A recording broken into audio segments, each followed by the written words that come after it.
Hey everyone, this is Mike. I'm just coming to you to take a look at planting grass around water. And what I've done here, I want to kind of show you.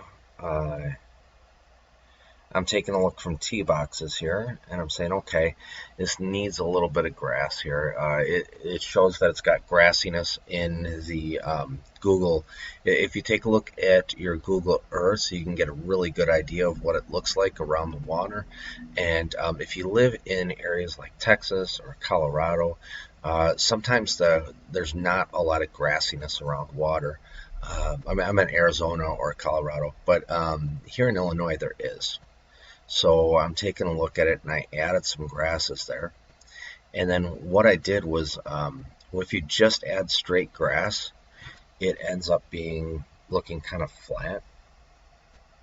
So I started to add pops of color in there. You see kind of blues in there. I'm going to go ahead and I kind of avoid the cattails unless they're really part of the landscape.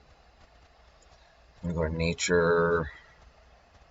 I'm going to go to global plants because I need some reds. I got some blues in there. I need some reds to kind of stick out. And I'm going to kind of take them to the edges. I'm not going to group plant these. You know, I could multi-object them and plant them in groups, but I'm not going to. I'm going to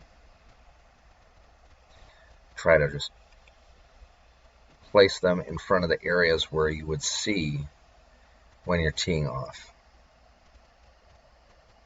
And they don't have to be out there in your face. They're just kind of adding a little bit of color. If I back off onto the tee box here, get to ground level, come forward. This is rendering a little bit slow because, and now you can see those reds that are coming in there and the blues. That red's a little bold, but I think it'll look good. So it's all in the eye of what you want to create here at this point. It does take a long time.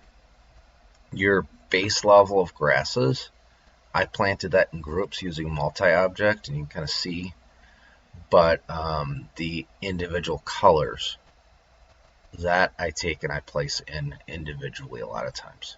You can do it multi-object, but it just, I don't think it looks quite as good. So that's how I work around water.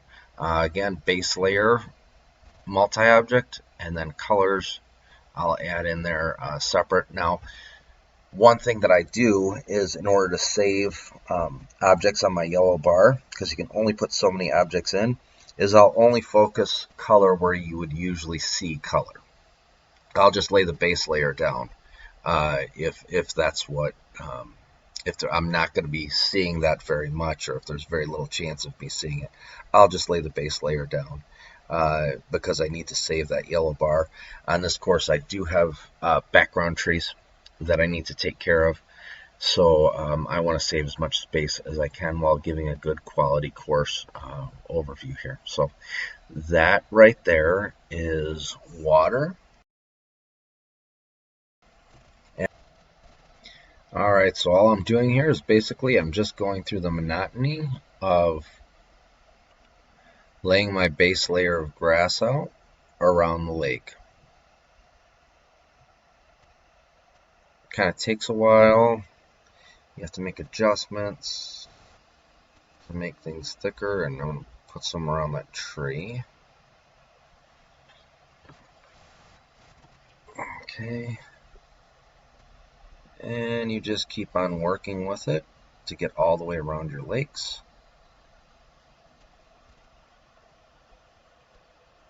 You don't want it to go over into the water too much. It ends up looking a little odd.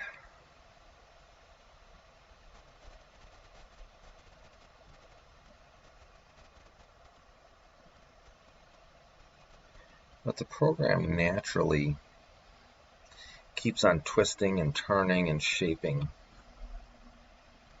your group, if you're doing multi-object, see this looks much different than the last one. You kind of fit it together like a puzzle piece. And sometimes it gets a little too small, so I need to make some adjustments. Like I need to adjust that one, get that a little bigger.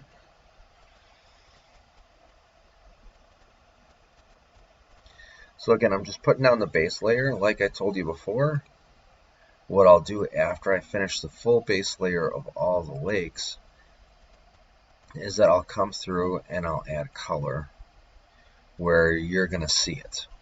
And then where you're not going to see it, I just won't add the color. I'll just leave the base layer just in case by chance your ball happens to go over into an odd area. It doesn't look totally out of place.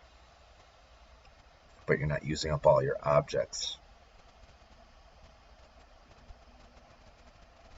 It seems like there's a lot of places where on this course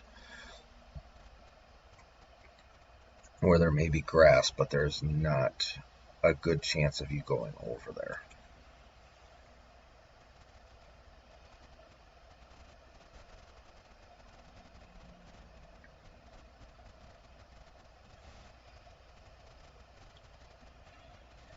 It's just monotony. I will probably spend about a good 3-4 hours working on these lakes, getting them to where I like them, where I think they should be.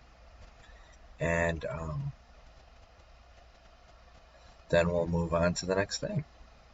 But for right now, I am working on the lakes.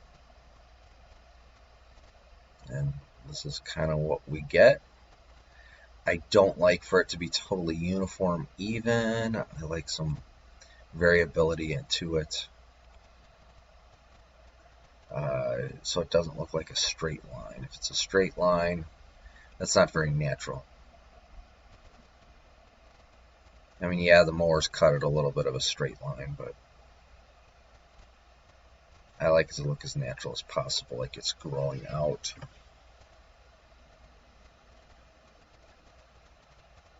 Okay. So there we go. We've got grass that we're working around here. Trying to get it to look as good and as natural as possible as we work our way around the lake. And then we're going to add color in the spots where we'll typically see the lake. Okay, so that again is all. I will show you in the next video. I'll show you the lakes and how they progressed as we then go, and we'll also start talking about tee boxes, multiple tees, and multiple flag positions. Okay, so I will see you all later, and I hope that you have a great day.